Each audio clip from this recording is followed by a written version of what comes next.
If your Memorial Day plans include Southeast Texas or anywhere near Houston, stop and read this first. The ground there is holding 3 to 6 inches already and half a foot more is coming. 3 weather stories are hitting 3 different parts of this country simultaneously right now. Stick with me at the 5-minute mark. I will show you why this weekend is different. I have been watching this subtropical jet all week. The rain totals are genuinely stacking up.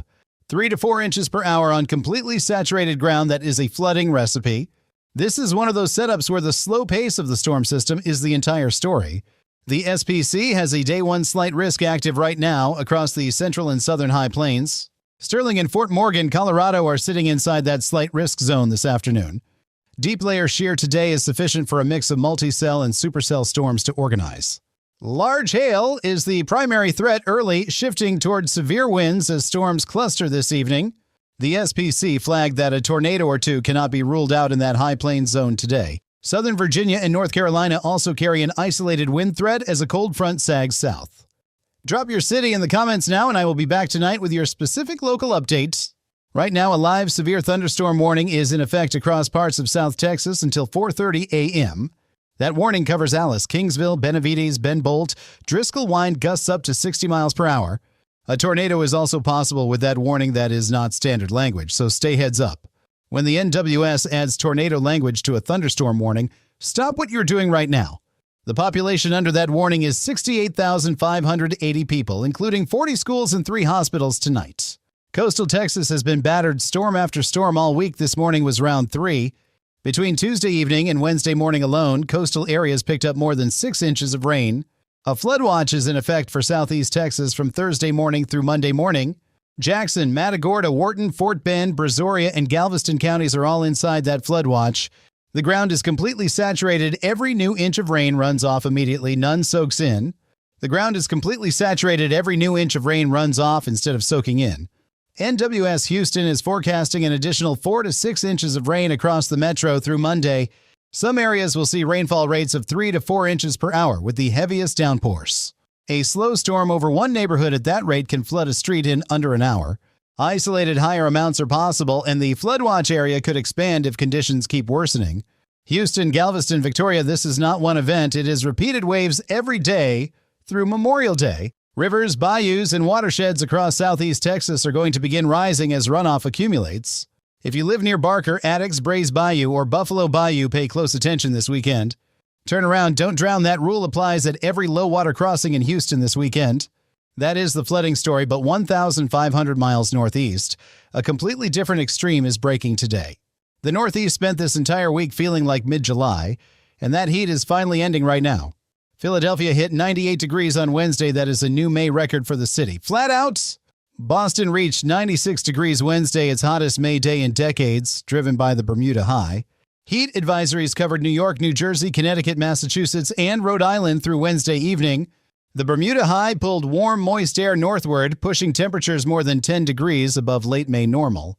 The cold front arriving today ends that heat, but it kicks storms up along the way out.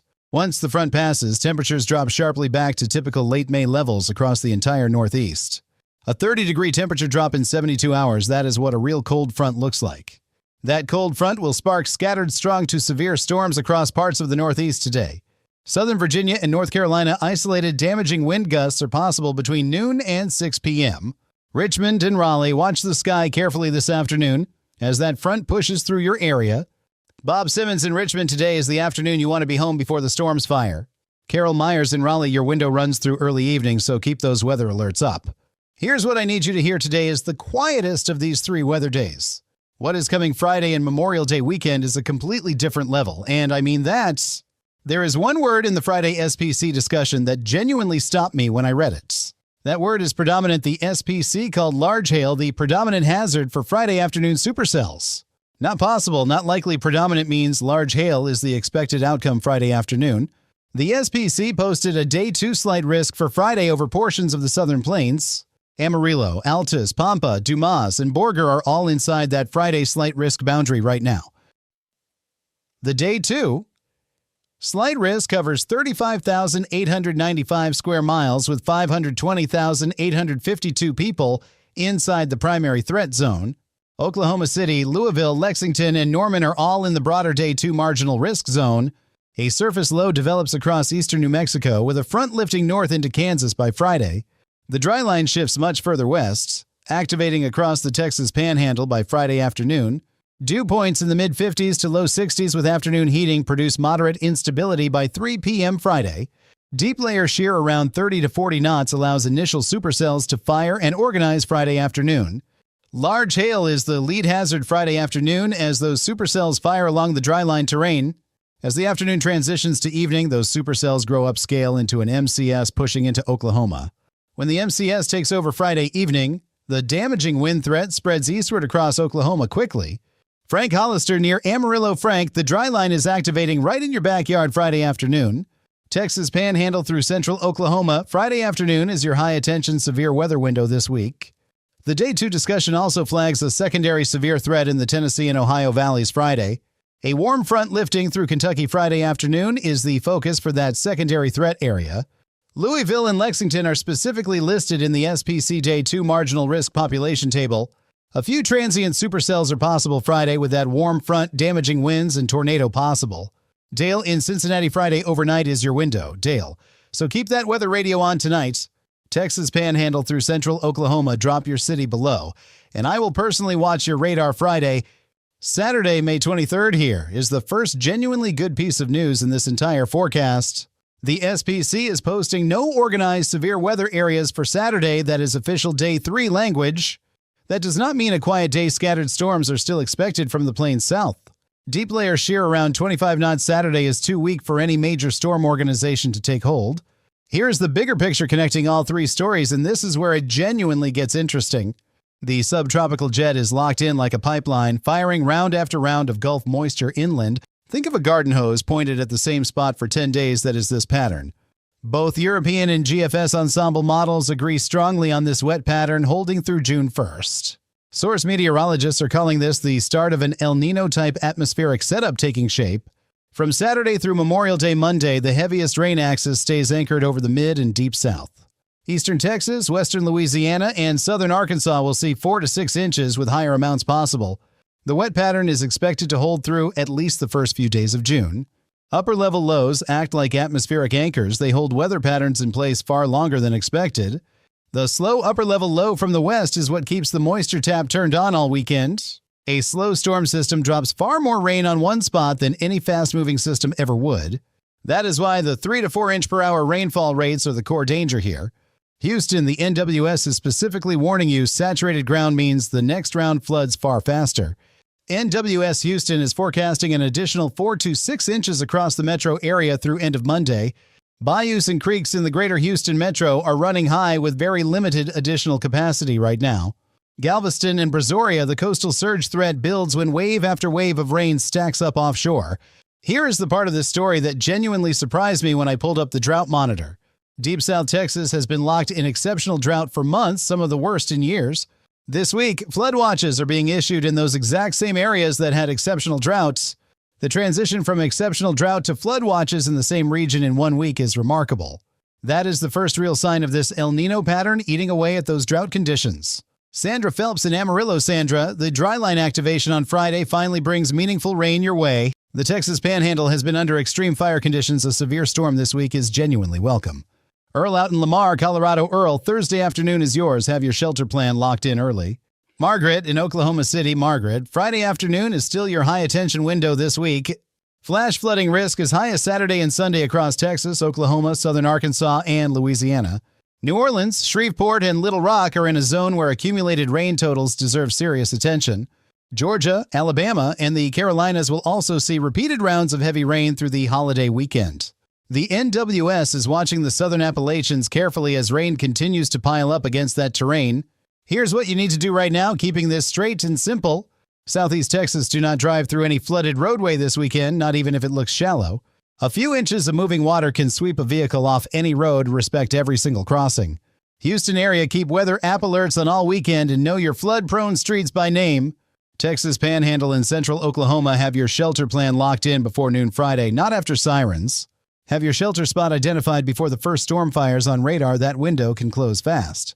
Charge every device tonight. Power outages in a flooding event arrive with absolutely zero warning. Camping over Memorial Day near rivers or creeks in the south, have a high ground exit plan ready. Northeast residents enjoy the genuinely cooler air after the front. You have completely earned it today. Southeast and deep south every afternoon through Monday carries a real chance of heavy rain and flooding. A weather radio in your bedroom running through Friday and Saturday nights is the essential tool this weekend. Overnight hours are when people get caught most completely off guard. Keep that radio on all night. Here's the real good news, and I genuinely mean this, not just softening the blow.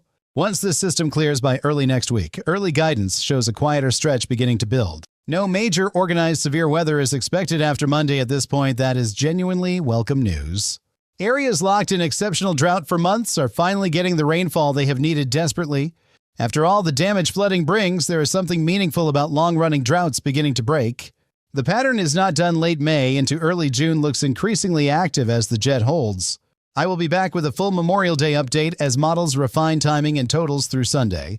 Remember the numbers from the top half a foot more for Texas, 520, 852 in the Plains Friday. All of those are real families. Drop your city below and let me know you are watching. Flash flooding kills more Americans every year than tornadoes turn around. Don't drown every single time. Stay heads up this Memorial Day weekend. Stay smart and never drive through a flooded road. God bless all of you. Stay safe out there. I will see you in the next update. Good grief, 3 different weather extremes happening across this country on the same day. The same fractured jet stream is responsible for all 3 of these stories simultaneously. When the jet stream gets this disorganized, you get multiple simultaneous weather events like this. The 2024 Memorial Day season produced 44 tornadoes and 423 total storm reports in a single day. This weekend is not a tornado outbreak, it is a flooding event, slower and far more persistent. This weekend is not a tornado outbreak, it is a flooding event, slower and more persistent. Flooding kills more Americans every year than tornadoes, it just does not make the same headlines. The NWS image says it all, additional half a foot of rain through Memorial Day Monday. That image covers Austin, Waco, Houston, San Antonio, Beaumont, Corpus Christi, and Laredo, no exceptions. Every major city in that corridor is looking at flooding concerns from now through the holiday weekend. Dew points in the 70s across the Deep South means storm cells can dump 2 inches per hour. Most people cannot picture 2 inches per hour until they see water rising in their own streets. 2 inches per hour sounds abstract until you see water rising in your own driveway. San Antonio, the flood watch for your coastal neighbors means the systems hitting you are very real. Austin residents, the wet pattern means your hill country creeks are worth watching carefully this weekend. Corpus Christi and Beaumont, you are already inside the heaviest rainfall forecast through Memorial Day. Laredo, deep South Texas, was in exceptional drought just weeks ago. This weekend changes that picture. The Saharan dust layer coming in from Africa is actually suppressing tropical development right now. That dust is capping the atmosphere across the Caribbean and Gulf, reducing tropical formation chances. The tropical formation probability from the latest update has dropped significantly overnight because of that dust. That is genuinely good news for the Gulf Coast as we head toward the beginning of hurricane season. Hurricane season officially begins June 1st, and right now, formation chances are being suppressed by dust. We still need to watch the Western Caribbean for low-pressure activity as we get deeper into May, but the flooding from rainfall is the primary Gulf Coast concern for the next several days, not tropics. This Memorial Day flooding is connected directly to the same El Nino signal in the models. Both the European and GFS ensemble models have been remarkably consistent on this pattern for several days. When 2 major modeling systems agree this strongly, that raises the confidence level significantly. Confidence in the rainfall forecast through Monday is actually higher than average for this far out. That means the NWS flood watch guidance is not going to change much plan accordingly. The upper level low is forecast to drift very slowly eastward. That slow movement is the whole problem. A system moving at 5 miles per hour lets storms reload and repeat over the same locations. That reloading pattern is exactly what produces the 4 to 8 inch totals the NWS is forecasting. Every farmer, rancher, and outdoor worker from South Texas through Louisiana needs to have a plan this weekend. Check on your elderly neighbors and anyone living alone near flood-prone areas that matters this weekend. Send this to anyone you know who has Memorial Day plans anywhere from Southeast Texas to the Carolinas. A heads up from someone they trust is worth more than 10 push notifications they will swipe away. I will be personally watching the radar all weekend and pushing updates the moment anything significant develops. Stay connected to your local National Weather Service office. They will be updating guidance every few hours. The NWS in Houston has been outstanding this week. Follow their updates directly at weather.gov/Houston. Take care of each other out there. Have a safe Memorial Day weekend, all of you. Outdoor workers across southeast Texas and Louisiana plan to be indoors well before afternoon each day. Any outdoor event planned near the Texas coast through Monday should have a full indoor backup option. Mark my words, the drought monitor update next week will show this rainfall made a genuine dent. Oklahoma, Arkansas, and Louisiana have been watching soil moisture drop for months that changes this week. Seeing flood watches appear in areas that had exceptional drought just weeks ago is genuinely remarkable. I will be tracking all 3 active zones through the entire holiday weekend without stopping. Every update goes out the moment conditions change. Notifications on is the only way to catch it.